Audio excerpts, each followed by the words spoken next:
As you know, this is Jonathan Davis with Less Land Consulting. Yep. And he's going to be talking about oak wilt. All right. Thank you. All right. So, like she said, my name's Jonathan Davis, and I like to tell my dad I've been trimming trees since I was about this tall, because he had a tree business since he was at Bible college where my parents met in San Antonio. And that's another point. I'm a very serious Christian. I've been a missionary, really involved with my church. Y'all need to know that, because that informs a lot of basically everything else in my life. But so yeah, my dad had a tree business. He still does. He does landscaping and landscape lighting and stuff. And so I kind of grew up in it. And then from that point, after high school, I joined the Navy, and I actually did a little bit of tree trimming on the side while I was in the Navy, and then when I got home, before I got home, I couldn't imagine anything better than not being on a steel ship with a bunch of dudes out in the middle of the ocean. I'd rather be up in a tree with a breeze by myself. So that was kind of my transition back to San Antonio, right after the Navy. And then I was in the reserves and finished up my 8-year contract it's called 8-year oblaserve for those that have served. Finished that time out and tried to work with my dad, and we butted heads. And he's like, I think you need to start your own business. And I was 22 years old, scared to death. If I didn't have the GI Bill, I probably would have starved. So I was trying to figure out how to do this stuff. And so I'd take any job that I could basically get, and I did a lot of landscaping at the time. And I was doing a business degree at the time, and I realized I didn't really know a whole lot about plants. So people would ask me questions about plants, and I would just kind of go off what I'd heard, what logic told me, that sort of thing. And I realized that I didn't. So I went back to school and went into a horticulture and turfgrass science degree plan, which they changed and ended up being a plant and soil science degree. And so that's what I did. Finished that in 2017, and all the time, still learning, doing my business, getting some practical knowledge, that sort of stuff. Kind of live and learn, And then it was about 9 years ago that I became a certified arborist. So I was in that degree. Realized that there's this thing called a certified arborist through International Society of Arboriculture, ISA. And I was about halfway through. I was taking my arboriculture class in college. I was like, I want to see if I can pass this test and become a certified arborist. And I did, thank God, and that worked out. And so I've been a certified arborist since then, finished up my degree, and then I just got really tired of doing landscaping. There's a lot of back and forth in landscaping with design and plant availability that has nothing to do with me. And so that would hold me up sometimes. And so I just was like, I don't want to do that anymore. The expertise of the tree stuff kind of is a standalone. It speaks for itself.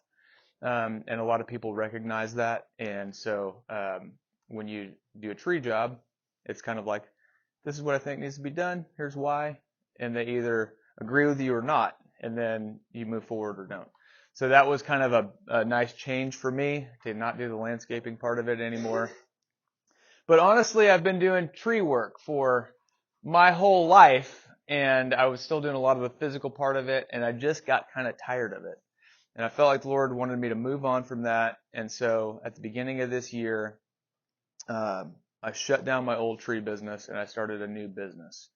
So this business is called Blessed Land, and it's consulting and management for land stuff. So the idea is that I want to be the first best money that somebody spends on their property. So let's say you have 5, 10, 20 acres. You could be less or more, and you just really don't know where to start. A lot of people, they have land.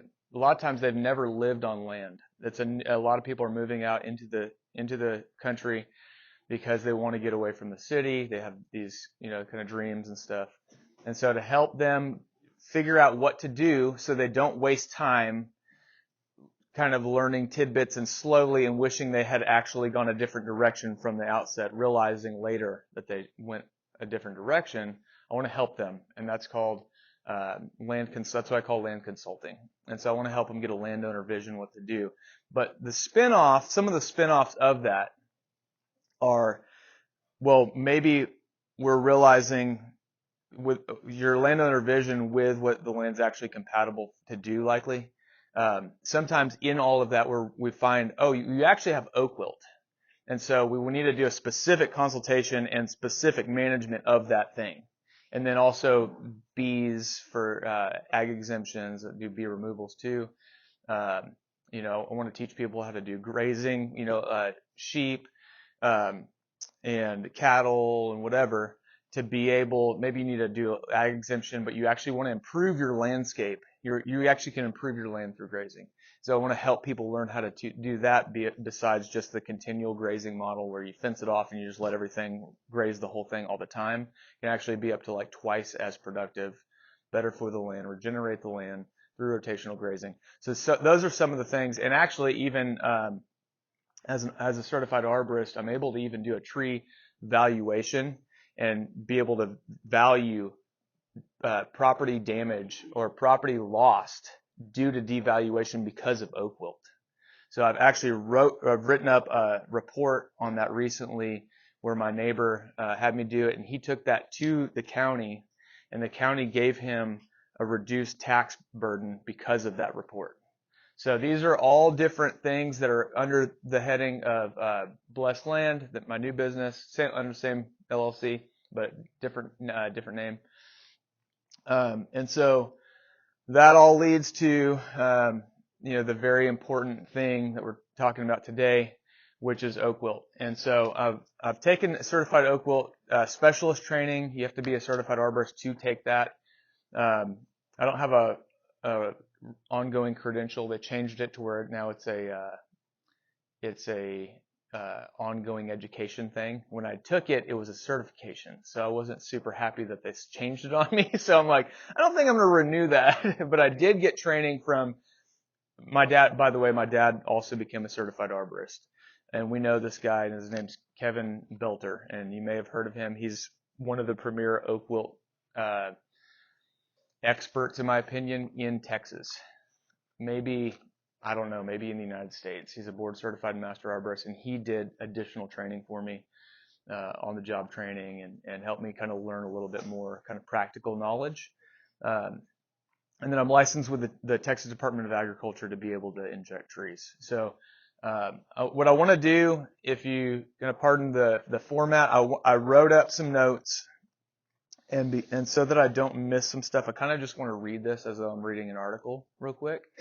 And then what I'd like to do from there is if you just try to remember whatever your questions are, and I can reread a section if you need or whatever, and then we can talk about it and discuss after that. Does that sound good? All right. All right, so what is oak wilt? Oak wilt is a fungal pathogen with the scientific name Bretziella fagacearum. So the second part, the specific epithet, fagacearum, refers to the Fagaceae family, which is the oak family. So it's saying the genus is a fungus. It's a fungal pathogen that attacks. Basically, the name means it attacks the Fagaceae family, which is oaks and even beech trees. So what does it do? It chokes off the water and nutrients that are being brought up from the roots of an infected tree in the xylem. The tree also responds to that by trying to compartmentalize the fungus from spreading, and in so doing, it cuts off its own water and nutrient supply from the areas it compartmentalizes. It's not ball moss. That's a common misconception, but ball moss is a plant itself, and it's not a parasitic plant. And bald moss gets what it needs from the environment because it's a bromeliad. So the best example that I can probably tell you is think of an orchid. You can put it in some planting media, some soil, but it really is more of like an air plant. Like it gets what it needs out of the atmosphere. That it doesn't actually need to be in soil. So that's one thing it's not. The disease cycle for oak wilt works like this. If an infected red oak gets oak wilt, and the oak wilt pathogen has the correct timing in the year to bloom before killing the tree, so sometime in the summer, then it can bloom and creates a fungal mat behind the bark that has spores. And that's called a pressure pad. And it basically pops the bark out a little bit. So it's kind of subtle, but you'll see a little fissure in the bark, and it'll kind of pop it just a little bit to where if you get some sort of a prying tool, a lot of times I'll just use my pocket knife because it's what I have on me, and I'll just kind of pop it out, and you'll see on the actual wood that's left behind, you'll see that fungal mat. And from there, the only known way that those spores can naturally spread is by a very small beetle called a nidodulid beetle. I'm talking like really small beetle. And that beetle is a sap beetle. And so nidodulids go to the oak wilt fungal mats and they eat those spores. Then they may go to an open wound of a tree and search for some sap to drink from the xylem, which is the living tissue, which is part of the living tissue right behind the bark. If that tree is an oak, it becomes infected by the spore that the beetle is carrying, the spores that the beetle is carrying in its mouth. And then, if the infected tree is a red oak, then that cycle simply begins again. Okay? But if it's a live oak, it won't bloom, but it will almost certainly spread to another live oak if that live oak is within 100 feet or less. And you can even say 150. That's what Kevin was saying, just to be careful. You got to be, it's wise to give yourself a little bit of extra distance in your assumption. You may say, well, it's 100 feet, 101 feet, right? Well, really, maybe on that specific tree, those roots are growing farther. So it's good to be careful. But the reason that this happens is that live oaks are usually, they usually have a natural root graft. Or they are actually suckers coming up from the roots of another tree. So just a pro word, sucker. A lot of times we think of those little sprouts that come out right on the tree. But technically suckers are coming from below a graft or from the roots. So those other things are technically called water sprouts, but colloquially we call them suckers. I get that. But just so you know, like if that's another way is that they're coming up from a sucker from those roots. And so those trees share those resources. But in this case, oak wilt is also shared. So it can and will almost certainly spread. That's the way it really spreads. And it's wise to assume it will spread if it's 100 feet or less, but even up, like I said, even up to 150 feet. It definitely can do that. And that does depend on the height of the tree. Kind of shows you how far out the roots probably go. So the height of the tree, if you take that height and you lay that measurement on the ground, the roots will usually spread to that distance plus. So a lot of times we think of the drip line, right? But usually it goes significantly past the drip line. So when you're not seeing, it wouldn't make sense that they're not overlapping canopies. They're still likely touching. That's typically what happens especially with live oaks. And there can be interspecies root grafts And those are not as common, but they're still common enough to warrant treating as though they're certainly grafted.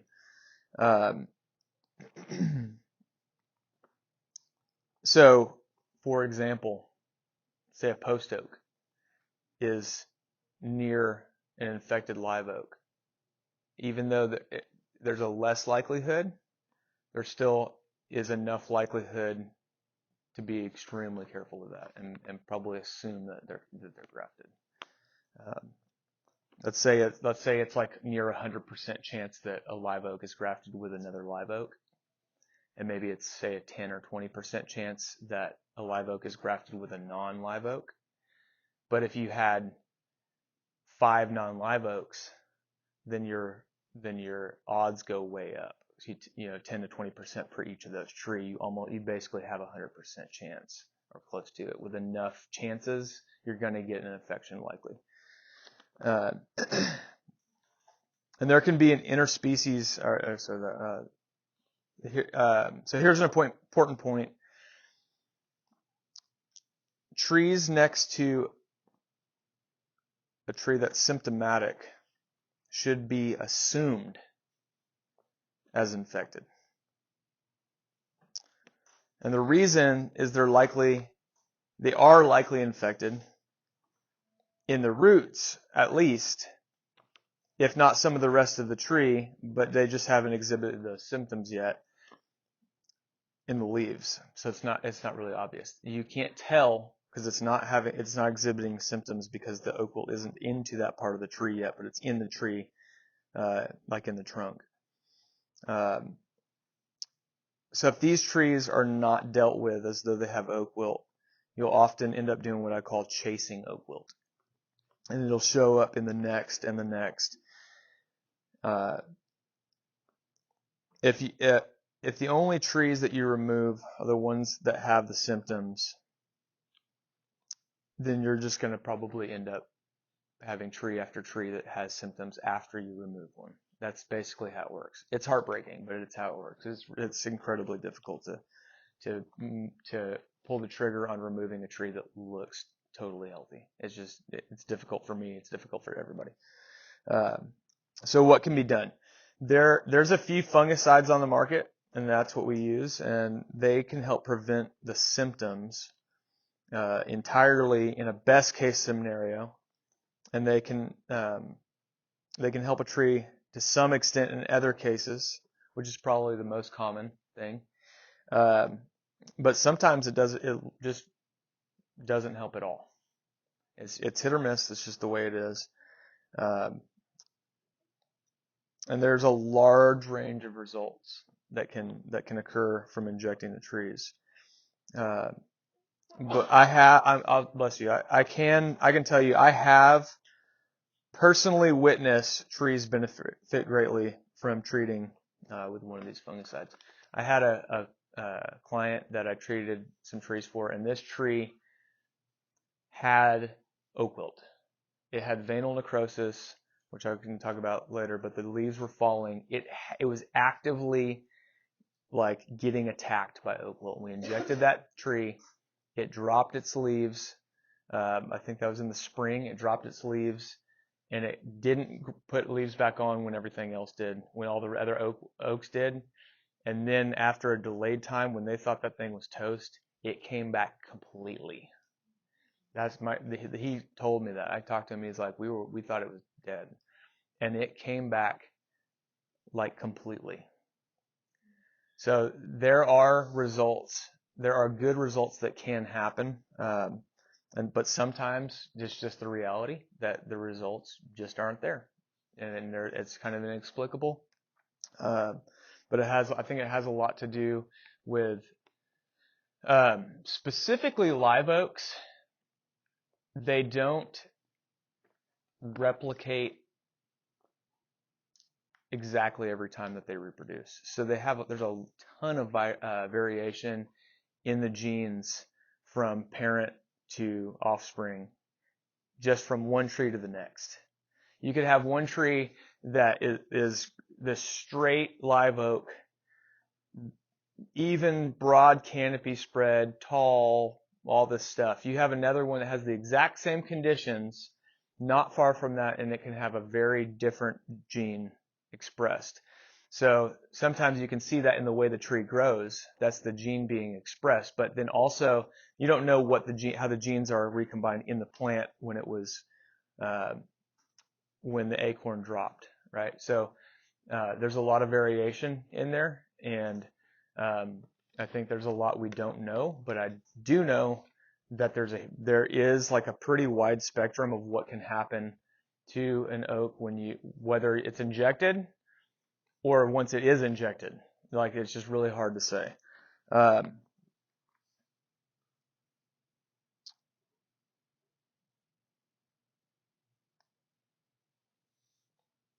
Yeah, so there's a few of these fungicides that can be injected, and there's some different methods to do it.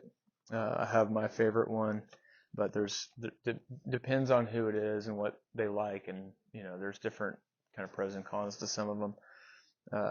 But the injections work much better if they're done beforehand, but can work after they're infected. And I've definitely seen both of those.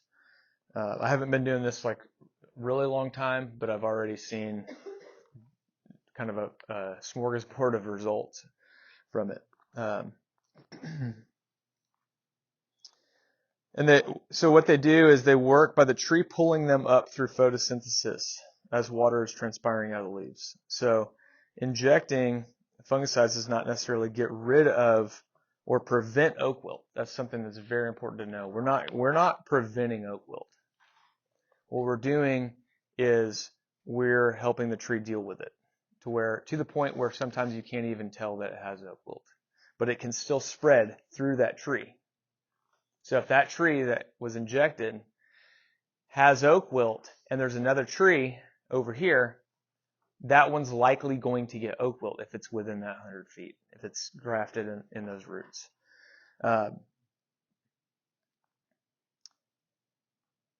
It just helps the tree have less pressure from the fungus, basically. So it can still spread through the tree, and it usually will if those other conditions are met.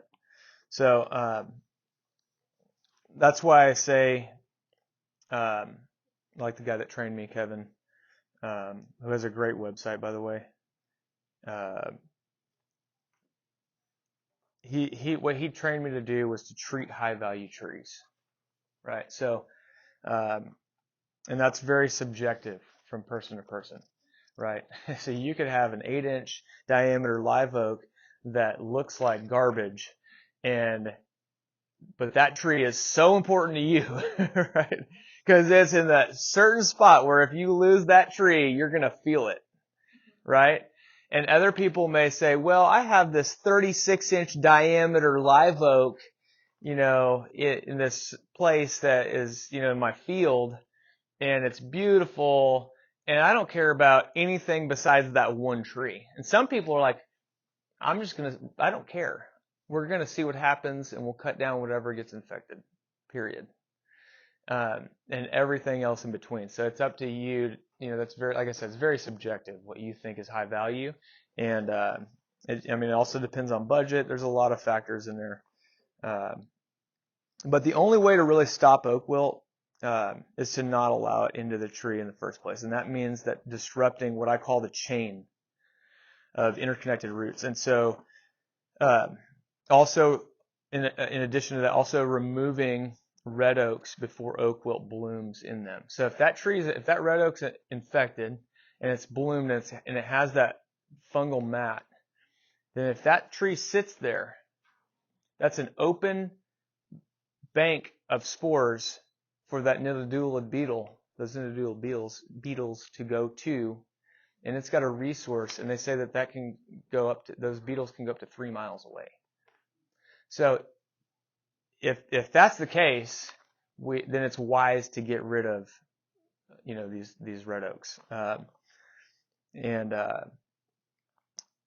But also, you may have heard of trenching. Have y'all heard of trenching? Trenching for oak wilt? Trenching, yeah. Trenching, it's what it sounds like, digging a trench, which disrupts and disconnects the roots between trees, usually using machinery. Trenching does not work in the long run. That is crucial to know. Most trenches fail because the roots grow back. They overlap and they form those natural root grafts again. And so most trenches fail within 10 years. It's a huge expense, but they fail. You may get some help for a season, but just knowing that there's definitely a limit on that is really good knowledge because there's a lot of places where that was sort of the battle line that was drawn, and then when it failed, there was no backup plan. And so it went into those trees that they were desperately trying to get it to not go into. Say in Hollywood Park, right? That's happened in Hollywood Park in San Antonio. So roguing is a term which means to remove a plant. And so that can be done physically or just by killing the plant. So you can, say, inject it with a herbicide, right? That tissue is totally dead. It cannot spread. That is equivalent to roguing it physically. The problem is that with simply cutting an infected live oak down, for example, that the tree's root system almost always stays alive. And it stays connected to those other trees that it was already connected to. So thereby oak wilt can spread anyways. It can continue to spread. It cannot spread through dead tissue. That's something to remember. If the tree is actually dead or the roots are dead or something's dead, it cannot spread through that. It has to be living tissue or spread by the spores. So using a bulldozer, excavator, or something else is something that I would recommend instead of just trenching. And it needs to be that you totally remove the tree and its connection to those other trees, if that makes sense. So have you ever seen?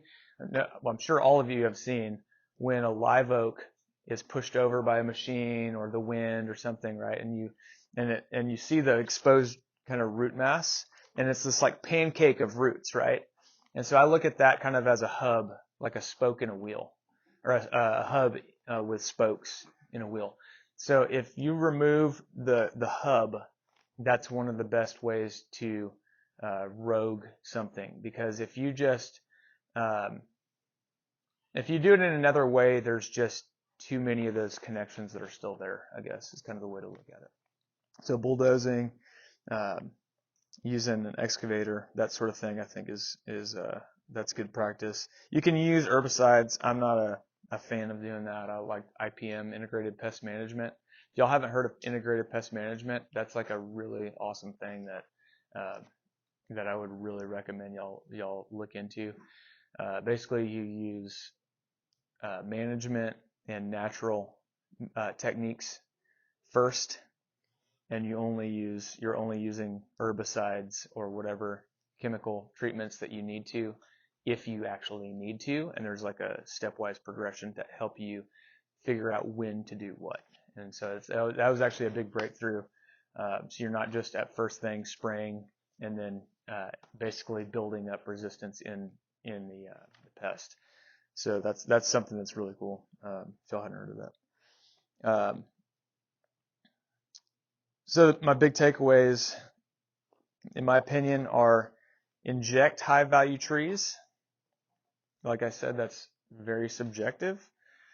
But remove the links to other trees where it makes sense, i.e. 150-foot swath of bulldozed land, separating infected areas from other areas. If you buy a property, I will just advise you, if you have say 100 acres, right, and you know there's oak wilt on there, some of my best advice would be clear the area, get you a good wide swath of land, pull the Band-Aid right when you buy the land.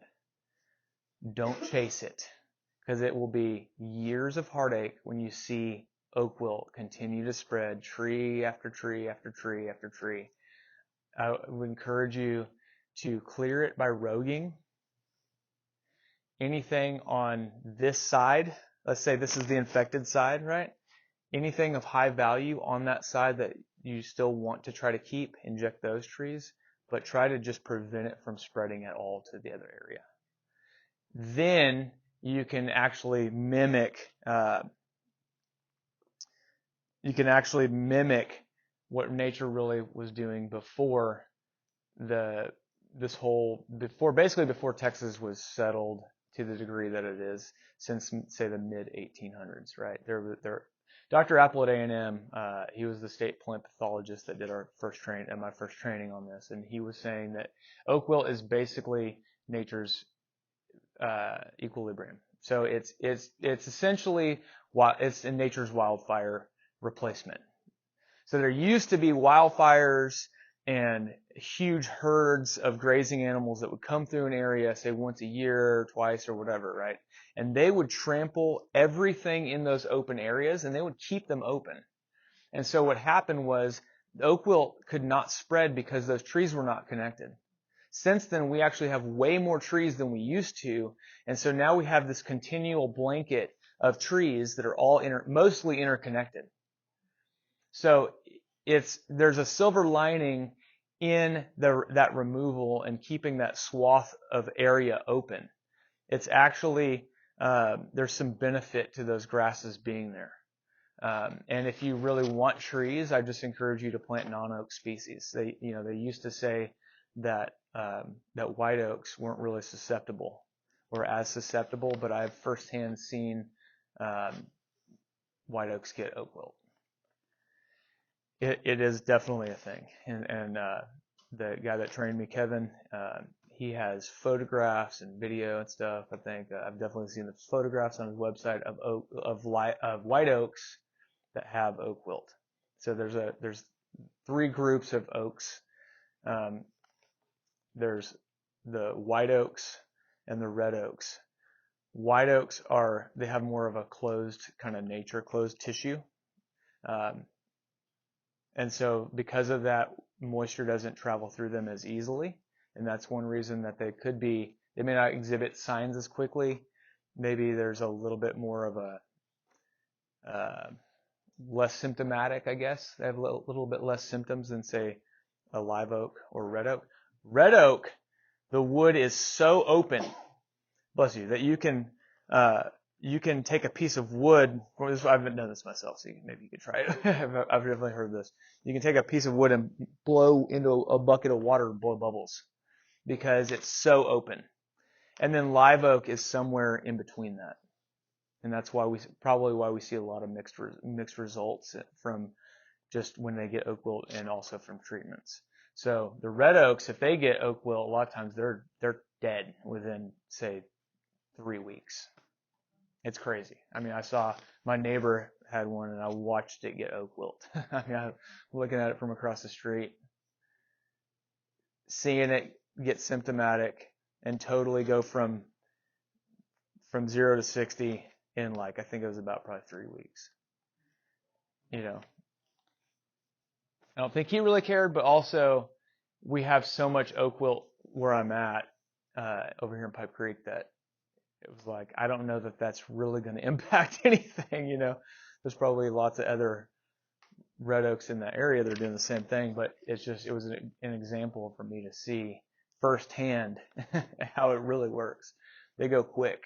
Live oaks can go really fast too, but sometimes they don't. I've seen some of my own get oak wilt within, maybe somewhere around that same time, right? Some of them died within weeks. Died. Dead. Some of them went to the brink, but somehow didn't die. And I see little leaves on them, or one stem here. Some of them have leaves interspersed. I have other trees that have had oak wilt and have died back, but have not changed from that since I've had my property for about 3.5 years. It's really hard to say what exactly will happen. There's just a big a big variation. So knowing all that I hope is helpful for you. But yeah, I would just really encourage, just pull the Band-Aid, just get rid of them. If you're not going to inject them, just cut them down, sooner the better. Get rid of them. But if you really don't want them to spread, physically removing the tree, including the root system, maybe doing a trench also. If you do that, those things can work together. Doing maybe a double trench. If you have one trench that's, say, this wide, those roots only have to grow from here to here and regraft. If you have a trench here and you have another trench 10 feet away, then you've taken it from here to 10 feet by doing 2 trenches, right? A root ripper on the back of a bulldozer is a huge hook. Those are, from what I was told in one of my trainings, are just very effective. That's almost as effective as a trench for that rock saw, right? Whatever you were going to use, right? That trench is very effective for a period. That's the key.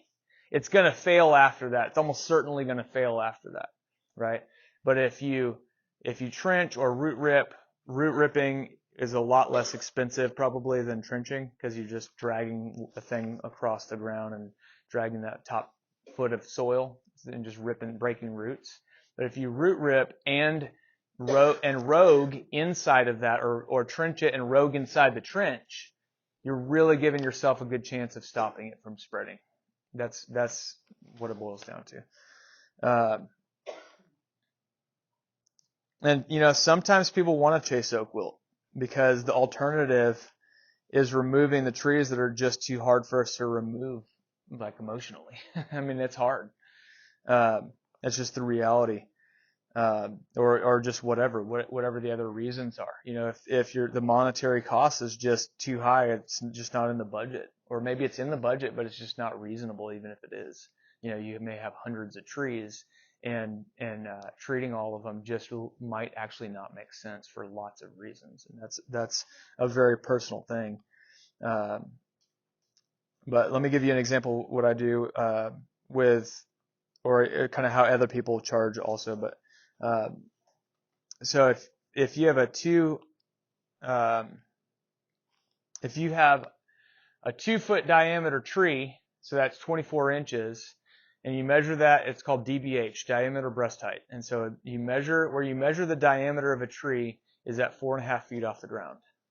And so when you measure that, you're basically measuring the circumference, and you use pi r squared to figure the diameter. And the diameter is how companies charge for oak wilt treatments. And so, like some of the highest ones are like $16.50 an inch. Some of the other ones that are reputable are maybe about $13.50. I've charged $10 an inch myself, and the guy that trained me charges $10 an inch. He's like, we're making enough money, it's okay. Like we don't need to charge this amount over here, it's fine. But just so you kind of know, just for your own calculations, if you removed a tree that was 2 foot in diameter, that's likely going to cost you, maybe, I don't know, whatever it is, a couple grand or more, right? Depends on where it is. If you have an open area where you can drop the tree in a field, you can do it for almost free if you got a good chainsaw and you know what you're doing. Be careful and make sure you know what you're doing, or if you're a professional, do it. But if that thing is over your house, that's not going to be cheap. Injecting it can be a lot cheaper, and you may inject it and then have to remove it anyways. But that's just so you know kind of how that calculation has to be done in your head, because you got to, whoever, not even speaking just to you, but whoever has oak wilt, that's a very personal thing for them to figure out, right? What they want to do. But just so you're armed with good information. But another example is that if there's a 2 foot diameter tree and it's 85 feet, not 100, but 85 feet from an infected tree, but there's only enough budget to inject the tree that's 6 feet from that infected tree, then sometimes people will hope it works out. Okay? And And if that's the case, just know the ramifications of the downsides. And I just want you to be able to base your decision on all the information that I can give you. I want you to be prepared to be able to make the best decision for you, so you know what to do. And then here's another thing that I want, a little tidbit. Red oak should not be stored as firewood because those fungal spores can be there for the native beetles to retrieve. But live oak or any of the other oak species are fine to store as firewood and burn. Burning cannot spread oak wilt. And actually for red oak, the best thing to do is to burn it immediately, which is hard when you have a burn ban. But that's the best way to get rid of those spores as soon as possible. Another way could be to bury it under enough soil that those beetles can't get to it and those spores are getting destroyed by the soil, by other microbes. But the one thing that I would definitely caution against is storing red oak for firewood.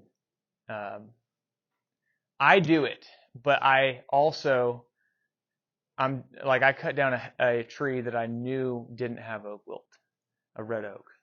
And I did a removal when I still had my business, and I ended up with, from me to the refrigerator, and about this high, let's see, maybe about like this, and say, I don't know, maybe 6-8 feet wide of firewood.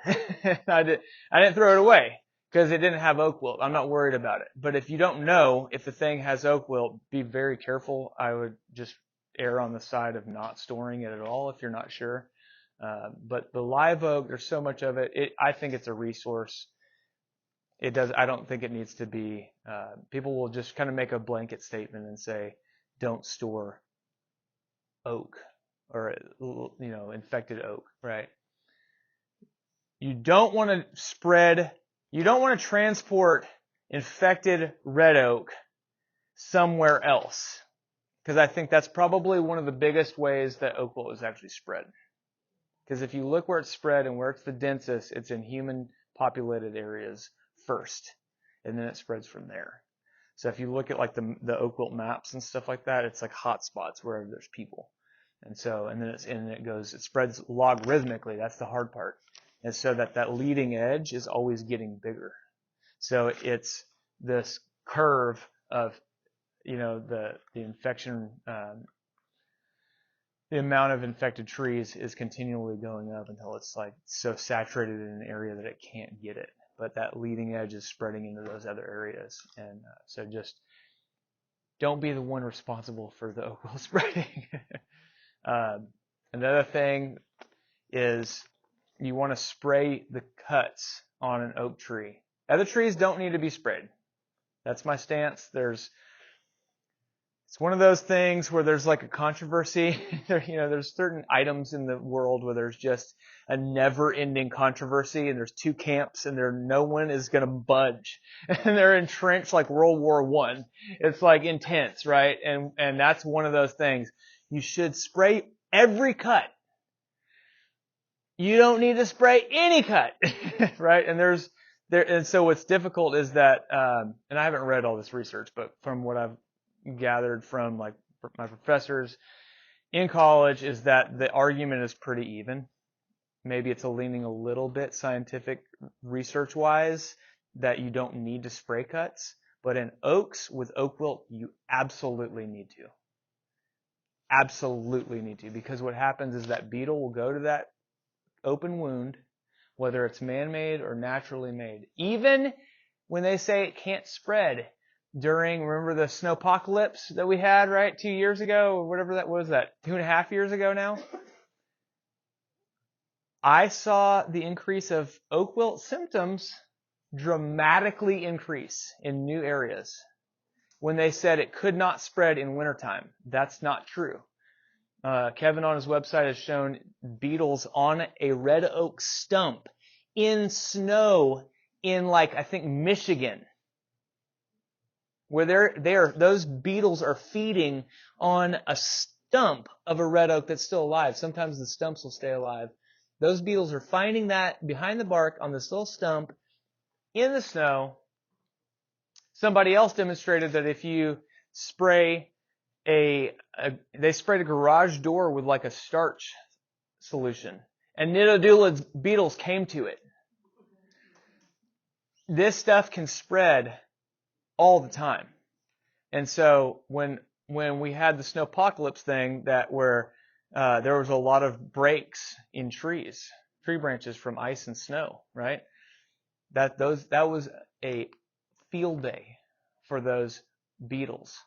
But a lot of people in, the tree community were saying that can't be oak wilt because what's that? Right, exactly. Because that's not what is commonly believed about how oak wilt spreads. So we're still learning a ton about oak wilt. There's a ton that's not known. And so there's some things that are being disproven or are going to be disproven or whatever. But spraying those cuts any time of the year is a wise thing. Now, it probably can spread more through kind of what they call oak wilt season, which is like, for example, I had my tree maintenance license in San Antonio, and they say they don't want you to trim oak trees February through June. Now they're kind of being extra careful. They're spreading that oak wilt season out a little bit extra for caution's sake.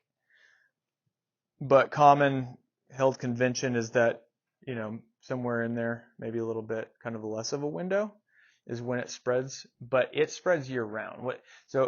Imagine that I'm gonna make up an analogy or a demonstration using hand signals or whatever right now, but imagine that this is the beginning of a year and there's another beginning of a year here, right? So instead of it just popping up in the middle and ending in the middle of the year, imagine this is the flat line, okay, where if you go below this, there's no oak wilt. It never hits that flat line. So here's the year, and it goes like this, and it troughs, but it never goes below. And then it goes back up during certain parts of the year, and it goes down. So there's times where it's more susceptible. It can spread more easily because, say, the sap is moving and the tree's better, the Nithodulids are out and about more, but it can spread year round. Just so you know that. That's important information. And the reason we spray the trees is because in that first 72 hours is the only time it can really spread through 2 open cuts.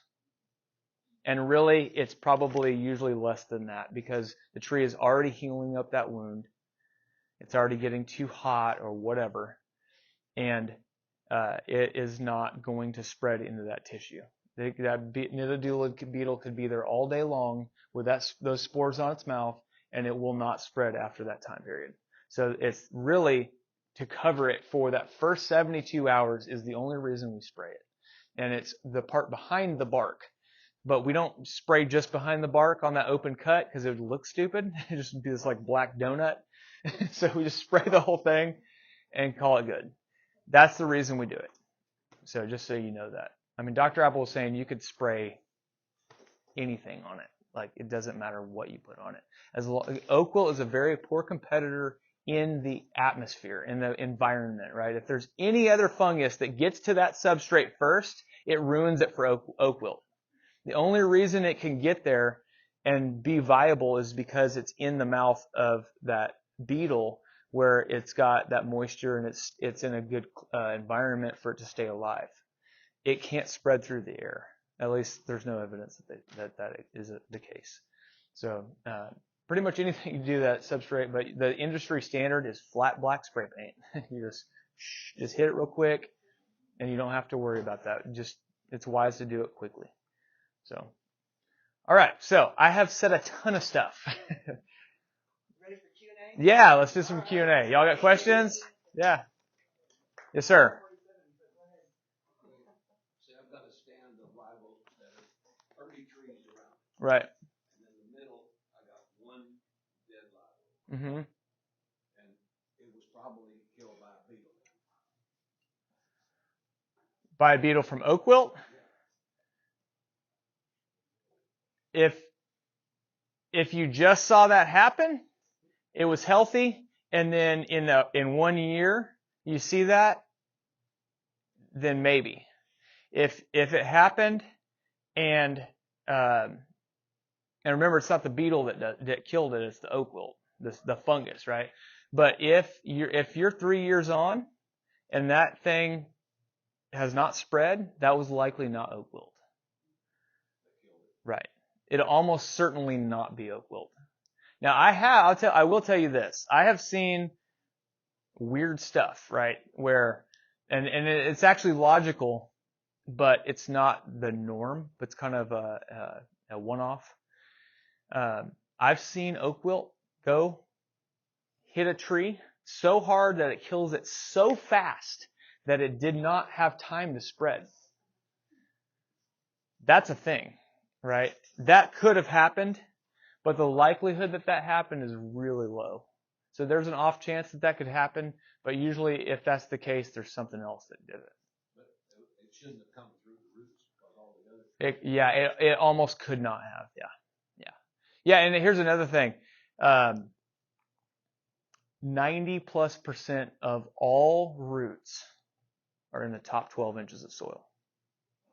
I'm talking every species. So when we look at just trees, that may not be true, but it still veers that direction, right? About a third of all tree species have a taproot or a pseudo taproot. The rest of them don't, and they're mostly spreading out. Now they can go a little bit down. They can have most of that, let's say a live oak, right? Most of those roots are, say, that deep, right? They might have a few that go deeper, but the majority of them are in that top area, especially on live oaks, especially in limestone and caliche. I mean, it's a miracle that they can grow at all. But even if they were taprooted in our area, they'd have a hard time unless you're in one of these lower areas that has good soil, right? But just so you kind of know, that's kind of a side tangent, but that the idea that a tree looks like below ground what it looks like above ground is really not true. It's probably almost never true. Even with a tree species that has a taproot with a deep available soil that it could grow in, it's just not how they grow. And a lot of times they grow out. So, and they need to be in that top. They need to have oxygen. So in the root system, they need to have oxygen. So there's actually a lot of air. There's atmosphere in the soil, which is one reason that having compacted soil is so damaging for plants. Because they actually need that oxygen to be able to utilize the carbohydrates they have. So, anyways. Would you expect if you got, say, 100 live oak trees on your property and one red oak, and the red oak is the healthiest looking tree on the property, and all the rest of the live oaks are almost dead? Well, that would probably mean to me that because there's less likelihood of the interspecies graft from a live oak to a red oak, that didn't happen. So it was spreading through the live oaks, but when it got to that, there just wasn't enough chances of that low odds thing happening. There wasn't a high enough probability. So would you still go cut down the red oak? No, not necessarily. No, if it hasn't, I have a lot of hope, probably too much. So I'll be like, I'm going to hope that thing does it. I'm going to be ready to cut it down if it does immediately. I'm going to watch. And I will be honest with you. I watch and pray. I will watch that thing. I will be praying over that tree. But if it gets oak wilt, then my prayers weren't answered the way I wanted them to, and I need to be ready for action to cut it down. But, so I sometimes do that whole chasing oak wilt thing, right? Well, that tree is 85 feet away, man, and that tree's a pretty tree. I can't bring myself to cut it down, But yeah, that's kind of my philosophy. Yeah, I live kind of on a ridge, right, off West Bear Spring, Okay. and I'm noticing red oaks just kind of like fall down, just right over there. And my live oaks seem fine, Mm-hmm. but I'm seeing more and more instances. And then suddenly I saw a red oak, not very big around, just died. Just boom. Mm-hmm. So I'm wondering, could that be oak wilt Mm-hmm. or stress from the drought, Mm-hmm. things of that nature? Mm-hmm. How can I determine? That is extremely difficult to determine, and I think that it very likely is just drought stress. I mean, we've had some of the hardest years for plants in the last 3 years, 2 years really, than we've had in a long time. And I have been seeing red oaks do that. So red oaks are very interesting in our area. We have the Quercus texana, which is basically the hill country red oak. Very different from a red oak that you're going to typically buy at a nursery, which is Quercus schumardii, right? Those are the tall, straight, big, beautiful red oaks that grow mostly east of here. We have a little bit of a crossover. You can grow those schumardii sometimes, and you can grow the Quercus texana. But the Quercus texana, the hill country red oak, is more of a multi-trunk tree, and it is not nearly it's not as tough as the live oaks, but by any stretch. It's more of I basically think of it as a pioneer species. So it's getting the ground ready for the next tree to come up in that forest succession. And they'll typically rot out, and then they'll break because of that rot, and they don't do as good in drought. But right now we're seeing cedar trees dying. We're seeing I've got a escarpment cherry, a black cherry, which grow native in our area. I don't know if y'all know that. It's a really cool tree.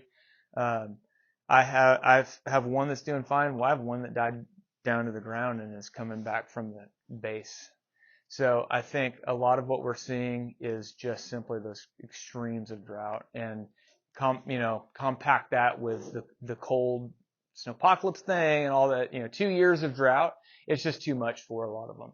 You could be having oak wilt, but the way that you'd need to look for that is it's really hard. But on a live oak, on the red oak, the leaf tends to die back from the end.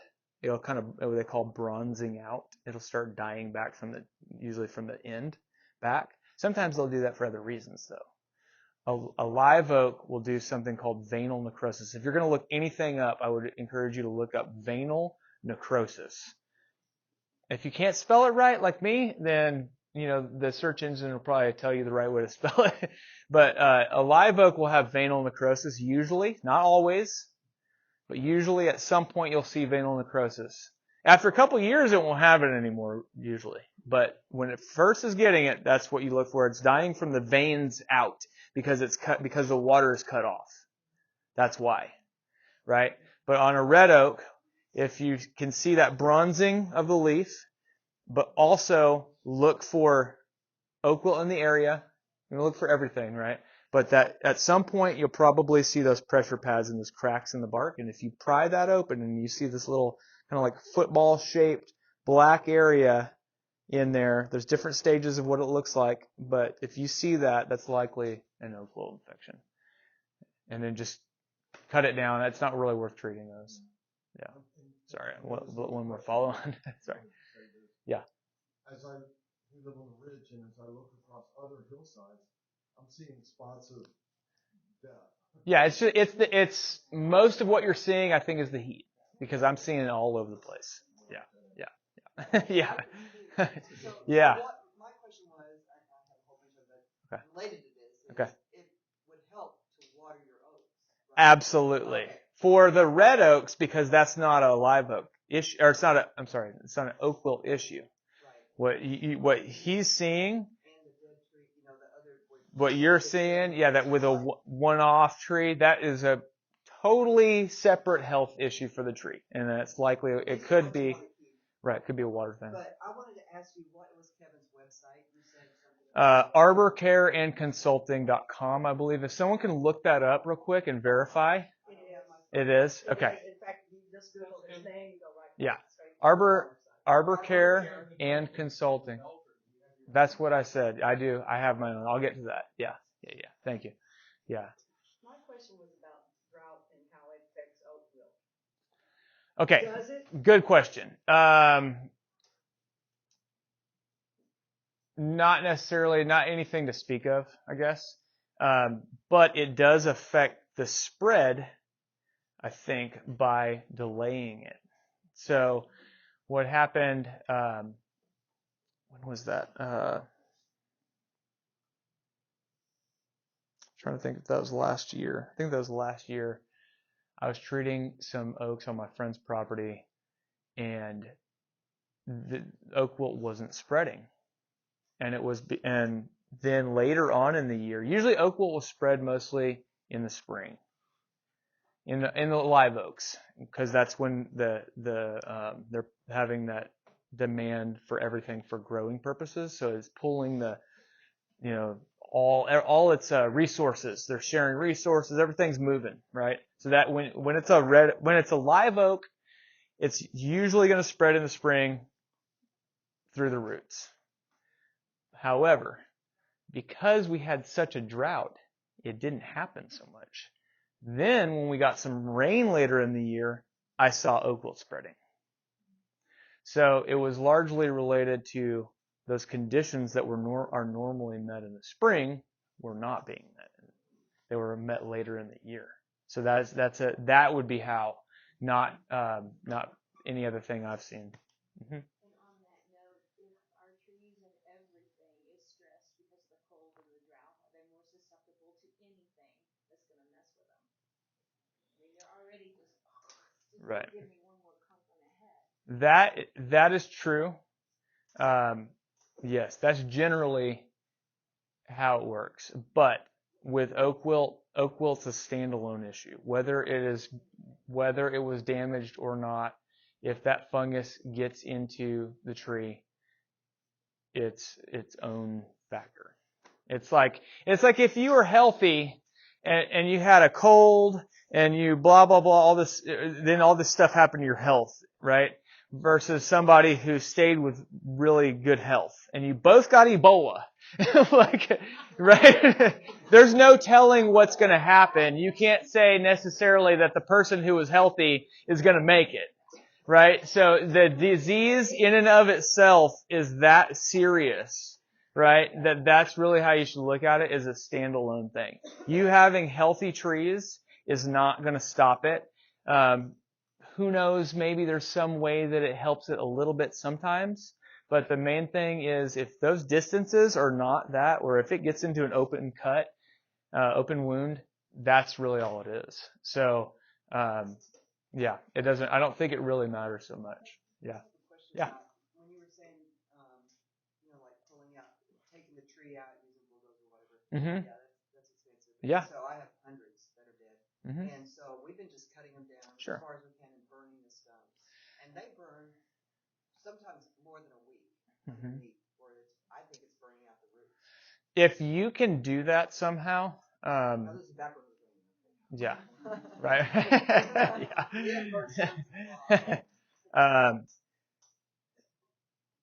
I just wonder if it works. Well, if you're actually able to get it to take, a lot of times fresh, well, I'll say it like this. Well, they're not fresh. When they've been cut off for 4 years. Then that would be why. If you had a tree that has oak wilt symptoms, it hasn't completely died, you cut it to the ground, that tissue is going to be way too wet to do that. That's it. So if you're able to, then maybe the tree wasn't viable anyways. If you, they were all dead. that's what I mean. That's what I mean, is if it was dead, where it was dead enough to take a burn, then it already wasn't able to spread. If we're just getting rid of the stumps, it's the cheapest way to sure, that makes sense. But as far as to get it to not be able to spread, that's not going to get it to not be able to spread, because if you cut a tree that's able to spread, that tree has to be alive still. If it's still alive, the moisture content in that wood is going to be so high that there's no way you're going to be able to burn it. You know, that's basically what it boils down to. And the other thing I had too was we've got a bunch of wood that we stacked. I don't know what red oak versus live oak would. Well, okay, so after say 6 months to a year, then those spores are not viable anymore probably. Okay. Your viability is going to decrease the longer you go. Perfect. So if you've already made So this, if it's been laying out in the pasture for 6 months, don't gotta worry about it. yeah, well, 6 months would be kind of the cutoff line, but it's say a year. Yeah, you're getting to where you're already. That's good to know. If there's damage done, it's already been done. In an area where you already have oak wilt, that may be a moot point. If you have like. No, my sister came over and loaded her truck with wood and took it to Kerrville. Okay, that's That may be an issue. I gotta. Depends on where she's at in Kerrville. There may already be oak wilt there. So if it's been 2 years, it's probably not a big deal. But I would just caution against doing it in the future. Yeah. Yeah. Yes, ma'am. Speaking of transport, is there some rule that you should not be hauling your branches cross county lines? I think there are, but I don't know any of the specifics. But I'll tell you this: a lot of times, the only way to get rid of it is to take it to a brush dump, where you're going to be, where they're going to mulch it. Mulching is another one of the best ways to get rid of the fungus. Yeah. So if they mulch it, that mulch can be used in whatever, and it's fine because it's chopping it up, and all the spores are getting mixed up all in there, and they're getting contact with other stuff, and that heat in the mulch pile as it biodegrades is killing all that stuff, and so by the time it's out of there, that is literally one of the best things you could do. But the thing is, you may have to take it to wherever that brush dump is. If that brush dump is across county lines or whatever, I don't know that all this is figured out by the state. There's not a lot of directive on that necessarily, or kind of contingencies for, hey, well, what if I can't not go across the state or county line? I have to, because that's the only brush dump that's near me. I don't know that I have an answer for that, but just be careful with it. Yeah.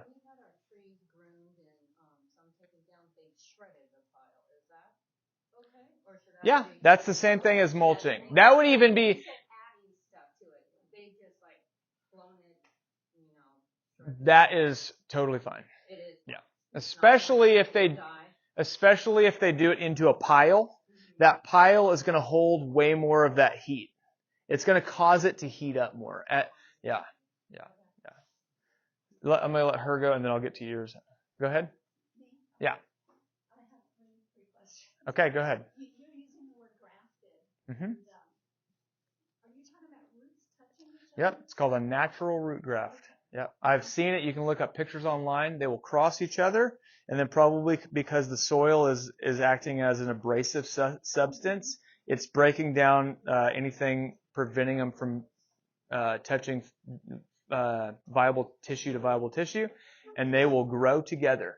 And will a tree of some unknown, do they create other trees that way? I guess not, huh? If it's two different kind of trees. No.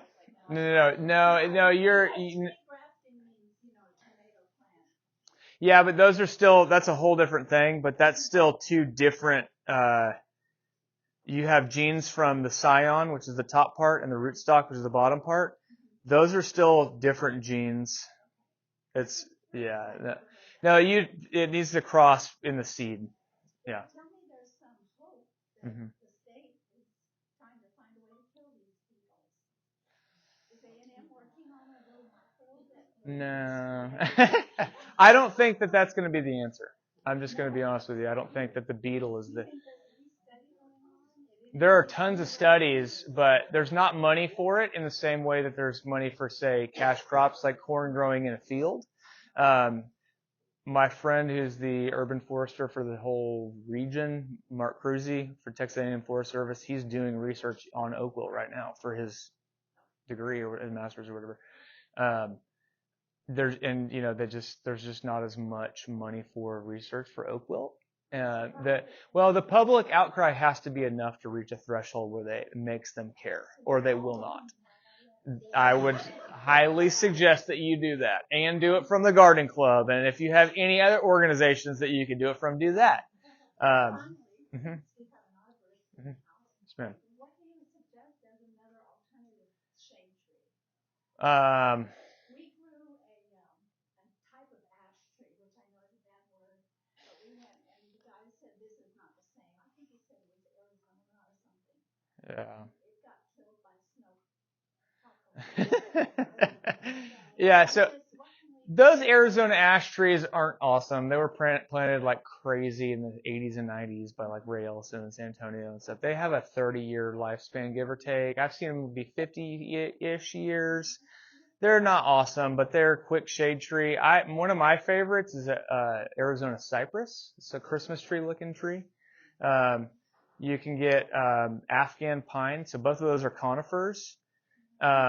But it's hard to find a good tree that is equivalent to an oak tree because they're not an oak tree. So even there's a tree that grows around here called a Texas walnut that I really like, but I don't know where you're going to find one. Maybe the guy on that nursery, country natives, on the way to where? Comfort, Mosty Brothers. Mosty Brothers does? Okay. That's a good resource. Mosty Brothers. Yeah, Okay. It's in Comfort. It's one of the oldest nurseries in Texas. Okay, so that's a big deal to know where you can find that. That's awesome. I wouldn't know that exactly.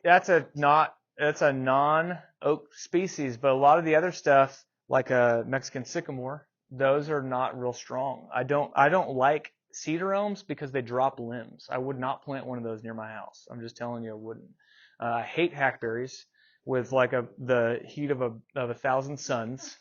I just hate those trees. Those are horrible. Say a few more things about hackberries. No, just kidding. The escarpment cherry, the eastern black cherry that we have natively around here, it's got its own issues. It's kind of more like a red oak. It has hard time growing in the area.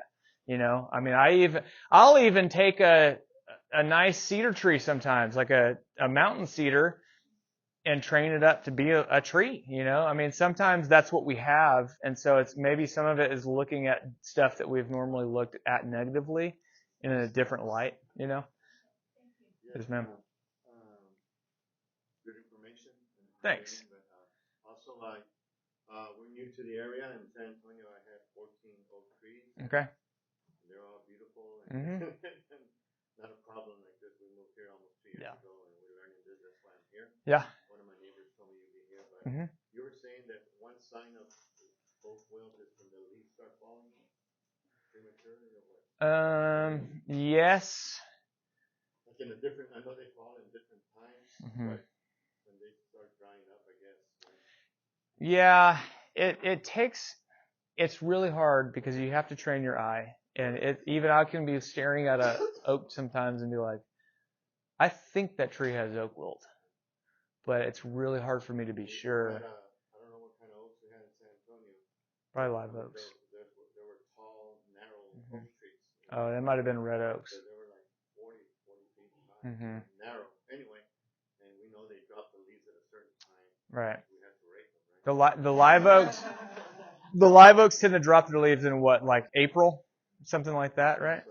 So if it was that, it would have been a live oak. But yeah. So if they're doing it. So I'm trying to just learn here, and then I noticed last year in the back of our property with the property line of my neighbor, where there's cedar trees, and a whole bunch of them were dried up.